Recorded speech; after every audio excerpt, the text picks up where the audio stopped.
In the kitchen where morning light streamed through the windows, Caroline Hamilton was putting the finishing touches on her daughter April's lunchbox. On the clean countertop, her sketchbook and tablet were neatly arranged, indicating her work at the advertising agency. Even at 38, she continued to strive for the perfect balance between work and parenting. Their home in a quiet residential area of suburban Boston was a warm colonial-style building from the 1920s, characterized by its white exterior walls and deep green shutters. "Mom, how do I look in my new uniform?" Caroline turned at the sound of April's voice coming down the stairs, and there stood her daughter dressed in a brand new basketball uniform. The number 10 jersey with white and blue stripes fit perfectly on her small frame. With her long brown hair neatly tied in a ponytail and arranged with a blue headband, she looked every bit the young athlete about to face a game. "You look wonderful, April. Just like a professional basketball player." As Caroline observed her daughter's growth, she recalled the events from 7 years ago. When April was 3, her husband James became a casualty of a traffic accident. The phone call from the hospital on that rainy night changed her life forever. The days of working desperately while raising her daughter as a single mother. There were times when she would rush around, creating client proposals until late at night while trying not to be late picking up her daughter from daycare. What supported her through those times was the presence of April, who always maintained her bright smile.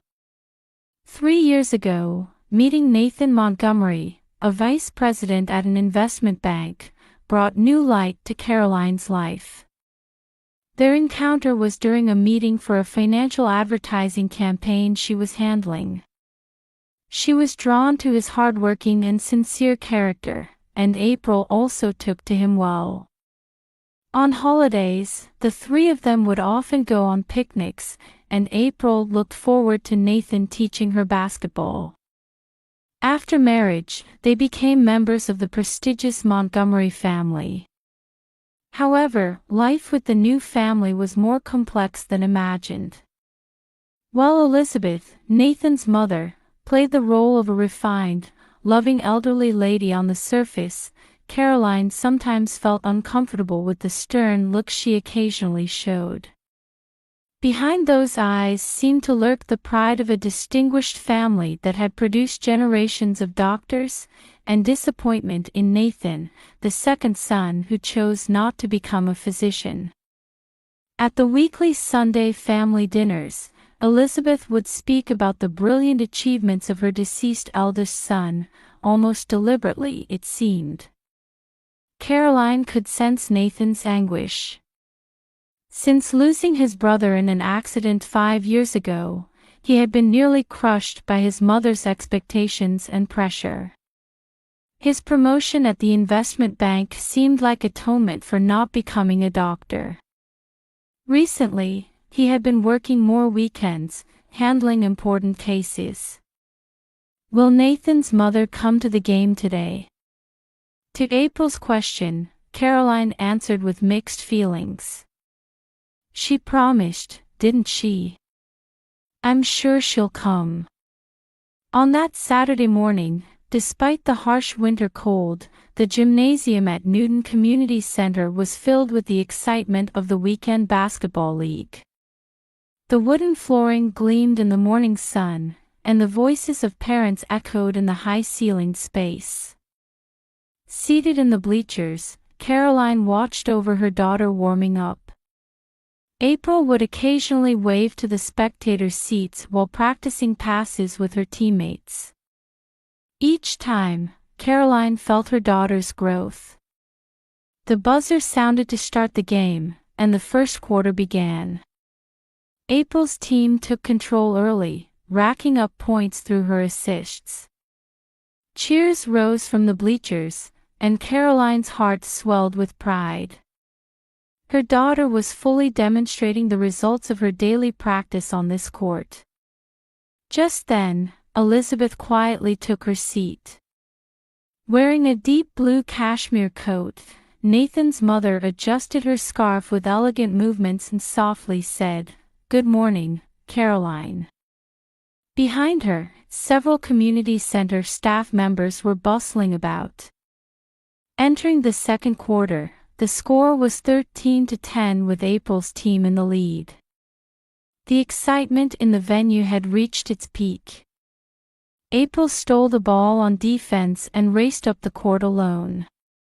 A perfect fast break opportunity. The spectators rose from their seats. That's when it happened. April's left foot suddenly seemed to stick to the flooring, and her body was thrown forward. Along with a dull thud, her scream echoed through the gymnasium. A moment of silence fell as if time had stopped, followed immediately by screams and voices of distress filling the venue. April! Caroline rushed from the bleachers with her blood running cold. The coach and referees had already gathered around her daughter lying on the court. April's face was contorted with pain, and her right leg was bent at an unnatural angle. Her hands were cold, and tears wouldn't stop flowing from the pain. As the sound of approaching ambulance sirens grew closer, Caroline held her daughter's hand tightly. Elizabeth also accompanied them with a worried expression, explaining the family's medical history to the paramedics. The scene almost appeared as if she was playing the role of the perfect grandmother. In the waiting room at Beth Israel Deaconess Medical Center. While waiting for the X-ray results in the white hallway that smelled of disinfectant, Caroline checked her phone repeatedly. When Nathan finally arrived at the hospital, interrupting his work, the doctor delivered the diagnosis with a serious expression. A severe fracture in the right leg. Surgery would be necessary. Late that night, outside her daughter's hospital room, a police officer approached Caroline. The fluorescent lights in the hallway emphasized the officer's grave expression. "Mrs. Montgomery, we need to talk." Caroline turned with an exhausted expression. "Yes." The police officer checked the surroundings before speaking in a low voice. This might not have been just an accident. At those words, Caroline's world stopped. "What do you mean?" A cold winter wind blew through the white hospital hallway. Outside the window, snow had begun to fall quietly. The police officer's words weighed heavily on Caroline's heart. Not just an accident. She still couldn't fully comprehend the implications of those words. "We received a report from the sports center staff," the police officer began explaining in a lowered voice. "During the routine post-accident inspection, they discovered unusual wear marks on your daughter's shoes. Furthermore, concerning footage was captured on the locker room security cameras." The officer took out a tablet and continued. "This is footage from this morning." The monochrome video showed a figure resembling a cleaning staff member in the dimly lit locker room early in the morning. The person was doing something near April's locker. In the figure's posture and movements from behind, Caroline sensed something familiar. "We also have the results from the shoe examination," the officer continued, carefully choosing words. "We detected components of a special adhesive. From a facility safety management perspective, we've determined that a detailed investigation is necessary." The footage stopped at a scene where the figure was putting some kind of container into a bag. Caroline felt her hands trembling. Various thoughts were swirling in her head. The moment of the accident, how April's foot had seemed to suddenly stop. That unnatural fall. Everything was starting to connect. "Mrs. Montgomery, does any of this ring a bell?" Caroline shook her head. However, deep in her heart, a certain premonition was beginning to take root. It was a terrifying possibility that she never wanted to acknowledge. The next morning, colorful cards and flowers from April's teammates were already overflowing in the hospital room. Pure white lilies stood in a vase by the window. Elizabeth had brought them first thing in the morning. "Everyone's worried about me," April smiled, still enduring the pain. The phone rang. It was Coach Stevenson. "Everyone's waiting for April to recover. Tell her she'll definitely be back." At those words, Caroline couldn't hold back her tears. The school called next, proposing to arrange special support. April was an excellent student, and the school was concerned about her extended absence. However, a different kind of rumor began spreading within the community. The PTA group chat was filling with voices questioning the truth behind the accident. "That fall looked unnatural. I heard the police are investigating." Such words spread quietly but surely. Amidst this, subtle changes began appearing in Elizabeth's behavior. "Caroline, why don't you take a break? I'll watch over her." Her mother-in-law volunteered surprisingly dedicatedly to care for April. She even personally negotiated with the hospital for practical procedures she usually left to others. She appeared to be the ideal grandmother. However, this very perfection made it feel unnatural. What particularly concerned Caroline was the old albums Elizabeth frequently brought. "Look, April. This is your Uncle Michael, your father's brother. He was a wonderful heart surgeon." Elizabeth continued to narrate the glorious history of the Montgomery family. Portraits of family members who succeeded as doctors. Scenes from glamorous social parties. And always returning to stories about her deceased eldest son, Michael. Michael was truly the pride of this family. Each time she heard those words, Caroline felt uncomfortable. And she didn't miss how Elizabeth's gaze would occasionally turn to April's injured leg. Nathan remained overwhelmed with work. However, behind his tired expression, some other emotion seemed hidden. Though concerned about his mother's excessive visits, he didn't speak of it. Sometimes he would ask detailed questions about April's injury from a medical perspective, but each time he would quickly leave the room, as if avoiding conversation with his mother. Late at night, after April had fallen asleep, Caroline often gazed out the hospital room window. Boston's snow-covered cityscape was quiet and beautiful. However, in that quietness, her heart gradually became enveloped in great suspicion. At April's bedside lay a photograph Elizabeth had brought. In it, the Montgomery family members of younger days smiled proudly.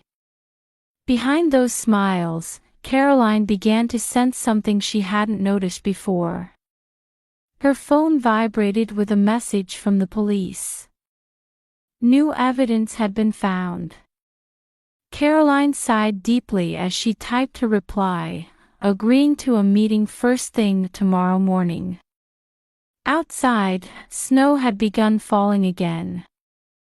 Looking at her reflection in the window, Caroline pondered. A real enemy might be lurking within this family.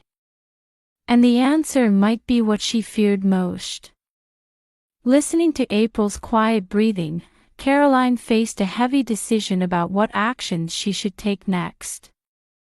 Early morning, a week after the accident, Caroline sat in the police station interview room. Outside the window, the gradually brightening sky announced the start of a new day. Across the old wooden desk, the detective spread out new video evidence. His expression carried the tension of the case's gravity. "This is a series of footage from 6:15 a.m. on the day of the accident," the detective pointed at the tablet screen. The high-definition security camera had clearly captured the characteristics of the person disguised as cleaning staff. The refined manner, the pearl necklace swaying at the neck, and the distinctive movement of the left wrist, it was undoubtedly Elizabeth. Particularly, the gesture of touching the pearl necklace was exactly her habit. The footage showed her opening April's locker and meticulously applying something to the basketball shoes. Her movements had the precision of performing surgery. "The perpetrator has advanced medical knowledge," the detective continued while showing the expert analysis report. "The adhesive used on the shoes was adjusted to cause no issues during normal walking or running. However, it was precisely formulated to show strong adhesion only when weight was applied to the left foot during sudden direction changes. This method couldn't have been achieved without thorough knowledge of body weight shifts and mechanics." Caroline's hands trembled. Elizabeth's unnatural behavior over the past week flashed through her mind like a slideshow. The abnormal devotion, frequent hospital visits, and excessive narration of Montgomery family history, all the unnaturalness now connected as one truth. That afternoon, police searched the large Montgomery mansion. The sight of police officers entering through the imposing entrance with its porte-cochere drew curious glances from neighbors. Elizabeth's study was like a small laboratory. Medical books neatly lined the shelves, alongside precise scales and experimental equipment. Here, decisive evidence was found one after another. The chemical experiment notebook contained perfect mixing ratios for the adhesive. Detailed calculations lined the pages: pressure during weight shift, approximately 150 kilograms, adhesion duration, 0.8 seconds. The drawer contained a cleaning staff uniform and facility master keys. Most shocking was her diary. The Morocco leather-bound diary meticulously recorded her twisted obsession. "We cannot allow the inheritance to go to a child with unsuitable blood for this family. After Michael's death, this family's pride fell to the ground. Nathan continues to disappoint, and now this remarriage to a woman from a common family. April's injury is only temporary pain. This is a necessary measure for the family's honor." The police interrogation room had a clinical whiteness reminiscent of a hospital. Elizabeth, dressed in a branded navy suit, maintained her elegant demeanor until the end. However, her eyes now housed an obsession that had lost all reason. She finally began to tell everything. "The Montgomery family has produced excellent doctors for 3 generations." Her voice maintained its usual refinement while conveying an unfathomable darkness. "Especially my eldest son Michael was the most brilliant. He became the youngest head of cardiac surgery in Boston at age 33, handling over 200 surgeries annually with a 98% success rate. He was truly this family's pride." Elizabeth continued quietly. 5 years ago, he lost his life in an accident. The remaining second son refused to become a doctor, choosing an outrageous profession like investment banking, considering this family's tradition. And now, a granddaughter of impure blood is set to inherit $5 million. This was a necessary measure to protect this family's tradition. When the interrogator showed the pieces of evidence, Elizabeth began explaining the details of her crime with surprising calmness. I mixed the adhesive based on knowledge from medical school. Calculating body weight shifts, considering the exact angle to ensure injury. Disguising myself as cleaning staff to enter early morning and tamper with the shoes.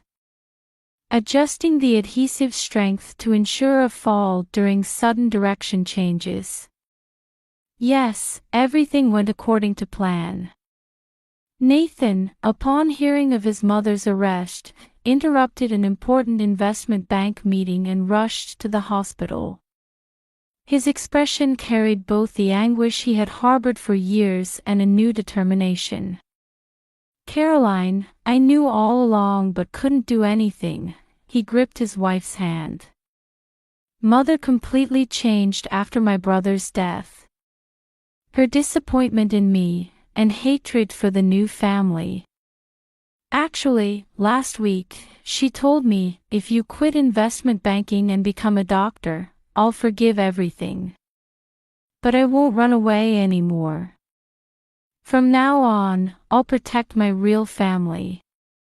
At those words, Caroline cried in her husband's arms. The invisible wall that had long stood between them was finally beginning to crumble. After April's discharge, they left the old Montgomery mansion and began a new life in a bright townhouse in a quiet Newton residential area. Rehabilitation was not an easy journey. Their daughter, who at first could barely walk a few steps, gradually became able to climb stairs, and then slowly began to run. April climbed the steps to recovery one by one with her inherent brightness and strength. In their new living room hang photos of the three of them smiling. A picture in front of the Christmas tree, one from a holiday picnic, and another celebrating April's discharge. They captured the bonds of a real family that transcended blood ties and family names. After 6 months of rehabilitation, April started playing basketball again. This time, not for victory or records, but purely for the joy of the sport. The coach warmly welcomed her return, and her teammates genuinely celebrated her recovery. Watch me, Dad. Every time April made a shot on the weekend court, Nathan proudly watched his daughter. He now adjusted his work schedule to spend weekends with his family. Caroline found a new form of family in watching the two of them. Life sometimes brings unexpected trials.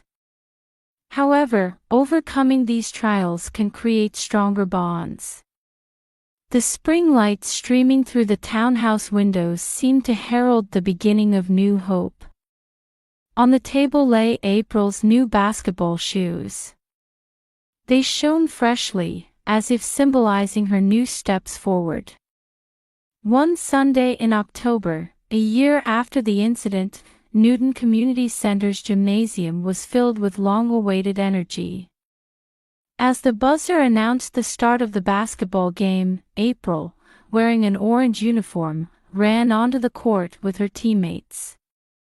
In the bleachers, Caroline and Nathan watched their daughter's brave figure. After last year's incident, the gymnasium underwent major safety inspections and renewed its security system. The facility staff gave warm applause for April's comeback game. Nice shot, April. Nathan's voice rang out. Having changed from his previous work-centered life, he now never missed watching weekend games. While maintaining his responsible position at the investment bank, he had found his own balance of valuing family time. Elizabeth, following the results of her psychiatric evaluation, began receiving treatment at a suburban facility. The diagnosis indicated post-traumatic stress disorder after her eldest son's death, and excessive obsession with the family bloodline had driven her to the edge. When Nathan visited, she reportedly offered her first sincere words of apology. The old Montgomery mansion was sold, and the proceeds were donated to a medical support fund. Life in their new home brought peace of mind to all three of them. Caroline achieved further success at the advertising agency, and Nathan walked his own path, feeling his family's support. The game ended in a close victory for April's team. However, more valuable than the numbers on the scoreboard was her smile. A pure smile filled with joy at being able to stand on the court again after overcoming injury. After the game, the three celebrated at the local cheesecake factory. April, still excited from the game, animatedly described playing with her teammates. Beside her, Caroline and Nathan exchanged gentle smiles. Sometimes life presents us with unexpected trials. However, overcoming these trials can create stronger and deeper bonds. Outside the window, the autumn sunset cast a warm light. It seemed to be blessing the beginning of this family's new chapter.